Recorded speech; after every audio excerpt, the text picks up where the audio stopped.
ঈদ তো তখনই সুন্দর ছিল যখন বুঝতাম না জীবনের মানে কি, যখন মনে করতাম দিনের অর্ধেক সময় না খেয়ে থাকলে 2 দিনে একটা রোজা হয়ে যায়। ঈদ তো তখনই সুন্দর ছিল যখন রোজা না রেখেও সবার আগে ইফতার টেবিলের সামনে হাজির হতাম আর সবার আগে ইফতারি খাওয়া শুরু করতাম।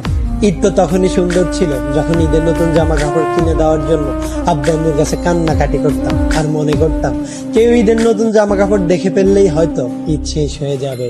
ঈদ তো তখনই সুন্দর ছিল যখন অন্য সবাই ঈদের জামা কাপড় দেখে ফেলার ভয় আলমারিতে অতি গোপনে লুকিয়ে রাখতাম।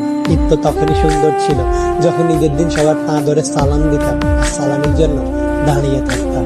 ঈদ তো তখনই সুন্দর ছিল যখন বড়দের দেখতাম তারা কত জায়গায় ঘুরতে যায়, তাদের কত টাকা, আর ভাবতাম কবে জানি বড় হব আর তাদের মতো করে এত সুন্দর করে ঈদ পালন করব। হ্যাঁ, আজ বড় হয়েছে ঠিকই, পকেট ভর্তি আজ অনেক টাকা। ঈদ আজ ঠিকই আছে, কিন্তু হারিয়ে গেছে ছোটবেলায় কাটানো ঈদের সেই আনন্দময় মুহূর্তগুলো। সত্যি অনেক বেশি মিস করি ছোটবেলায় কাটানো ঈদটাকে, যেটা চাইলে কখনো ফিরে পাওয়া সম্ভব নয়।